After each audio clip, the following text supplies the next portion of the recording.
खुलुमबाय गोजान फुंबिलिनि गासैबो बडलेण्ड बुब्लिनि अनसायगिरिफोरखौ बरायग्रोबाय। दिनै 18 सेप्तेम्बर बृहस्पतिबारनि फानजामुथिखौ फरायथिनो लादों आं रबिन बसुमतारिया। फानजामुथिनि गिबियाव दं मेष राशि। सिगाङाव जानानै थांखांनाय जाथायफोरा गोसोआव फैगोन, गोसोआव गिखांनाय सोमजिगोन। वृष राशि। सोरनिबा जाफुंनायखौ नुनानै गोसोआव थुलुंगाखांनाय फैगोन, नाजाथाबनाय थानांगोन। मिथुन राशि। बेफार फालांगि खालामनायाव खहा जागोन, गाज्रि सान। कर्कट राशि। देहायाव जानाय बेराम आजारफोरा जोबस्रांगोन, गोसोखौ सान्थि मोनगोन। सिंह राशि। नोंथाङा गोरोन्थि हाबा मावफ्लांना गिदिर साजा मोननो हागौ, गावखौ सानना गाबखांनाय फैगोन। कन्या राशि।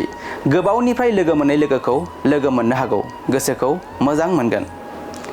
तुला राशि। नोंथांनि खामानिफ्रा गोजौ फारसे जौगालांगोन, मावनांगौ बिबानफोरा बांलांगोन। वृश्चिक राशि। धोरोमनि बेरेखा हाबा मावनो गोसो जानो हागौ, गोसोआव गाज्रि साननायफोरा जायगा लागोन। धनु राशि। गावनि थांखिखौ जाफुंहोनो थांनायाव जेननांनो हागौ, गोसो बायनाय मोनगोन। मकर राशि।